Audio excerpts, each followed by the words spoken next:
It was an old church. The foundation was of limestone blocks, and the structure itself was of plain old red brick. It had the requisite number of stained glass windows and large, imposing double doors at the front. The attached buildings, however, were newer. As the neighborhood declined, the church was able to occupy vacant lots and expand. A homeless center and soup kitchen were adopted in the Fishtown area.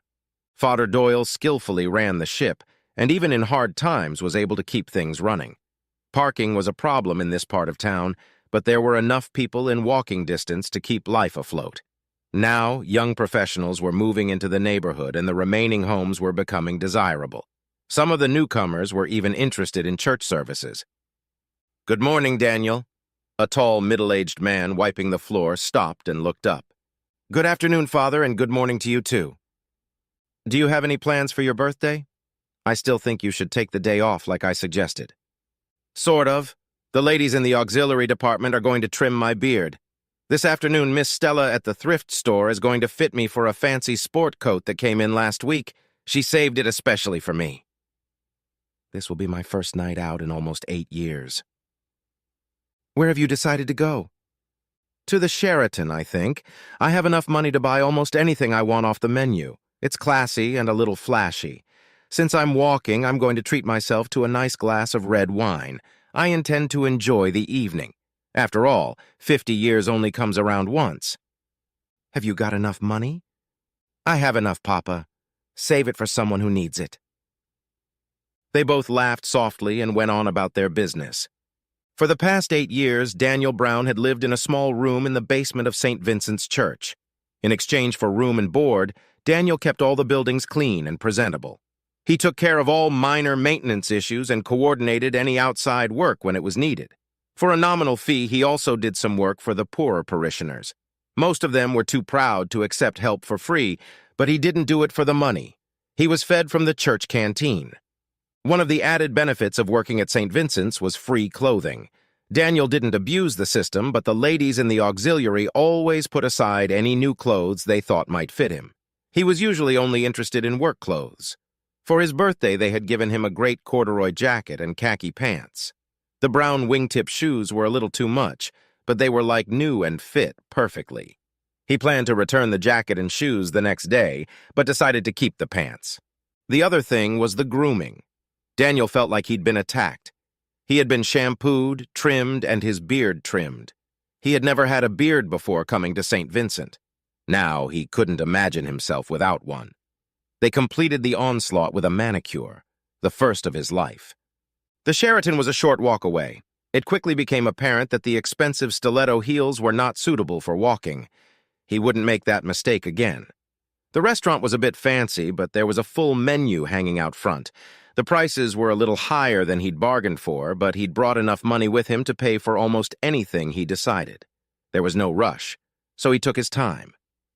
"Excuse me, are you dining alone or are you expecting someone?" She was well-dressed, well-groomed, and probably lost. It took Daniel a second to realize she was addressing him. "Excuse me, what was that?" "My name is Marcia Nelson." She held out her hand, which Daniel took politely. "I'm here for the Society's awards ceremony at Empire Hall, and I'm in dire need of a chaperone." I responded to the invitation, and I don't have a chaperone. The meal has already been paid for, so all you have to do is sit with me and listen to some boring speeches. I would be most grateful. No strings attached? No. What else do I have to do?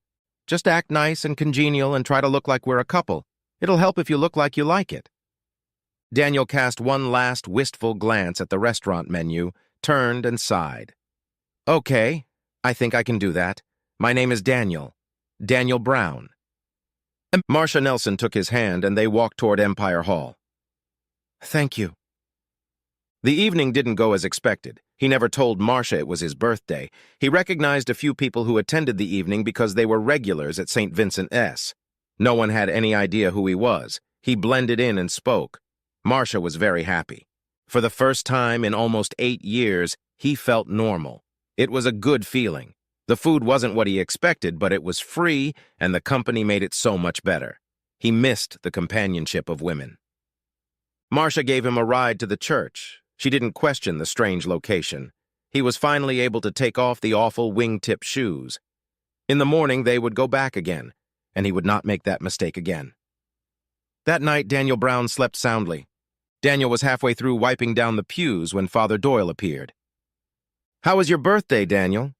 "Very well, but not as well as I expected." "You didn't get lobster?" "No. I ended up getting sea bass. It was very tasty, but not lobster." "How did that happen?" "A very nice lady named Marcia Nelson invited me to join her at the awards ceremony. It was a lot of fun, and the dinner was free." "Was it Marcia Nelson, the lawyer?" "I have no idea. She said she runs a small law office downtown. I don't even know what that is." "Daniel, she runs a legal clinic for the poor and homeless. She's very well known in the local community. You spent the evening with a very famous lady." "She seemed quite normal to me. Anyway, I enjoyed myself and I enjoyed her company." "Are you going to see her again?" "I don't think so. I don't know why she would want to." 2 weeks later, Marcia Nelson returned. She needed a chaperone for a local charity auction. Instead of approaching me, she asked Father Doyle if I was available. He found this quite amusing and continued to tease me for several weeks. She looked a little embarrassed when he told her about my situation. We had dinner at a small local restaurant before the event, and she insisted that I explain everything to her. About 8 years ago, I was living in Westchester with my wife, Caroline. The week before, our daughter, Claire, had left for college. We were just starting our lives as empty parents, or so I thought. "Claire was your only child?" "Yes. For the last 10 years, Caroline worked for a small company called Bixler Enterprises that made surgical instruments. I, on the other hand, have worked for Prospective National Insurance as an actuary for the last 20 years. All in all, we were comfortable and well off." "That was 8 years ago? Are you still married?" "I honestly don't know. Maybe. I hope not. But like I said, I don't know." "So what happened?" "It was quite simple, really. I came home from work one Friday night and Caroline informed me that she was going to spend the weekend in the Pocono Mountains with her boss, Carl Bixler. There was no discussion, no explanation, nothing. I didn't ask and she didn't volunteer." "Did this happen all the time?" "I have no idea. All I know is that he's married, has 2 kids, and is at least 15 years older than Caroline. I wasn't angry, just confused. I sat quietly, and 10 minutes later she was gone." "That's it?" "Well, sort of. The next day I took care of a few personal matters and then I left. A week later I was already working for Father Doyle at St. Vincent S. "You didn't take anything with you?" "Not exactly. Are you ready to go to the auction?" "I guess so, but I'd prefer you explain things better to me, maybe later on, okay?" "Okay." The auction was fun. It featured mostly local arts and crafts, some antiques, and gift cards from local merchants. Marcia bid on a painting by a local artist. It seemed a bit amateurish to me, but she said such a painting would look good in her office. I think it was an expression of community support. Before taking me to the church, Marcia asked one more question. "Did you contact your daughter after you left?" "I called Claire the next day. After I explained everything to her, she said I was overreacting. I didn't argue with her, but I haven't spoken to her since then either." Marcia didn't say anything. She thanked me for going with her, and I thanked her for inviting me. I guess I should have bid on the auction. Maybe next time. For the next few weeks, I had to put up with teasing from Father Doyle. The ladies in the store and dining room teased me a little too. It was all a lot of fun, and I took it for granted. And then Marcia came back. "Daniel, I need another favor. I have to attend a conference next week. It's being held at King of Prussia, and we'll have to stay overnight. Would that be okay with you?" "What do you mean?" "You'll be comfortable sharing a room, or would you prefer to have your own?" "That depends." "On what?" "Are you planning to take advantage of me?" "You won't be embarrassed by that?" I didn't answer, but a wide grin appeared on my face. She understood. Father Doyle overheard the conversation and was laughing when Marcia left. The celebration at King of Prussia was on a much larger scale than the previous ones. It was a statewide event. Marcia and I chatted for about an hour.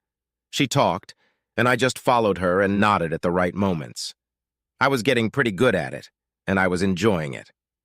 And then everything changed. Marcia Nelson, it's good to see you. It's been too long. I cringed when I heard his voice. It was my lawyer and good friend, Seymour. He and I hadn't seen each other in over 8 years. I was grateful that he didn't seem to recognize me. Seymour Schlump, you look the same as you did in college. You haven't changed a bit. How are you doing? Still the same fat, dumb, and happy. And yourself? Skinny, smart, but not depressed. It was a joke, and they both laughed. Seymour, this is my friend Daniel. He's my escort for this evening. Seymour looked at me for the first time and started to smile. Suddenly, he grabbed me in a hug and started shaking me. Danny boy, I didn't recognize you with that beard. You look great, buddy. My cover was blown. Do you two know each other? Of course. Danny and I went to elementary school together. We were best buddies for years until he ran away. Things are a little more professional now. What does that mean? I put my hand on Marcia's arm and sighed. Seymour is my hereditary guardian. That elicited a confused look from Marcia and a smirk from my buddy Seymour. It got a little awkward for a moment, and then Seymour rejoined the conversation. Daniel, I need to see you so we can clear some things up. I know you said you wanted privacy, but the time to rectify the situation has come and gone. Can you come see me tomorrow? I looked at Marcia for the support I knew she couldn't give me. Where to? I asked. To my office in Reading. All the papers and documents are there. We have to do this. Marcia, can we go to Reading tomorrow? Of course. I wouldn't miss this case for anything. I love mysteries, and this one is a doozy. I want to know everything, and Seymour will tell me everything, won't he? For you, Marcia, everything. I'll see you tomorrow, bright and early. Seymour shook my hand and gave me another hug. By the way, Danny, you've been a bachelor for over 3 years now. I'll explain everything tomorrow. As Seymour walked away, Marcia threw me a mocking, fierce look. You only have 5 minutes to give me the Reader's Digest condensed version of what's going on. When I told you about what happened when I left my wife, I mentioned that I took care of everything. Now Seymour took care of everything for me. Usually when someone becomes guardian of an inheritance, it requires a judge's approval, but not always. Since I was healthy and mentally competent, Seymour was able to handle everything without court approval. I signed a bunch of different powers of attorney as well as many other legal documents. I trusted Seymour. Why? I needed to get away for a while, and I wanted to be isolated from Caroline. I also wanted to protect what few assets I had. Assets? I had a few stocks in my name and a couple of mutual funds I'd started before I got married. I figured that since Bixler was a wealthy man, Caroline wouldn't be too concerned about the few investments I had. Good. May I change the subject now? I'd like to. Since you are now single, how would you feel about changing our room to one with a king-size bed? Are you trying to seduce me? Absolutely. Seymour was already waiting for us when we arrived early in the morning. There was a whole pile of papers spread out on the meeting table, and there was even a secretary. He seemed well organized for the meeting, which was completely out of character for him if you knew Seymour.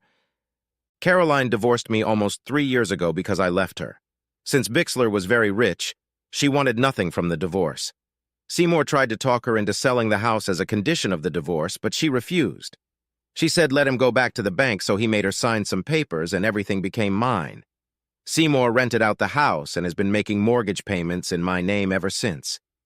The tenants were more than willing to buy the house if I was willing. My guardian attorney had also filed state and federal income taxes for me for the past 8 years.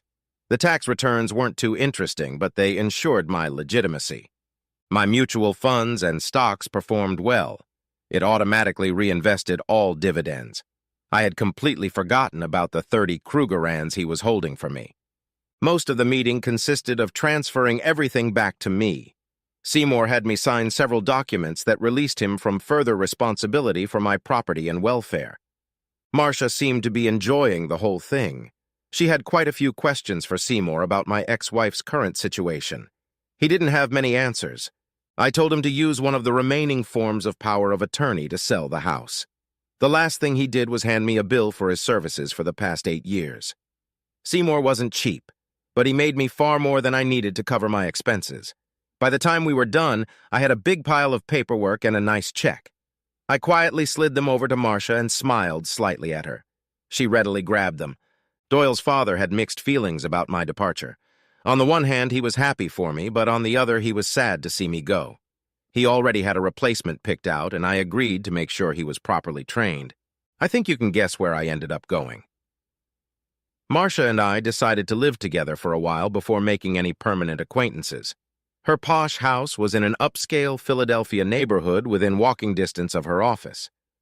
I took a job processing student loans and Pell Grants at the Community College of Philadelphia. The work was not too challenging, but very enjoyable. Getting to know Marcia's family and friends was quite another matter. They were all well-educated and successful in their professions, but I had no trouble fitting in with them. Most of them were happy that Marcia had finally found a life partner. Epilogue. Carl Bixler had been diagnosed with early-stage Alzheimer's disease before his marriage to Caroline. Marcia very delicately informed his children of this. It only took a few months before they obtained an annulment of their father's marriage, and Caroline was able to take financial control. She now found herself single and unemployed. Daniel still had no contact with his daughter Claire.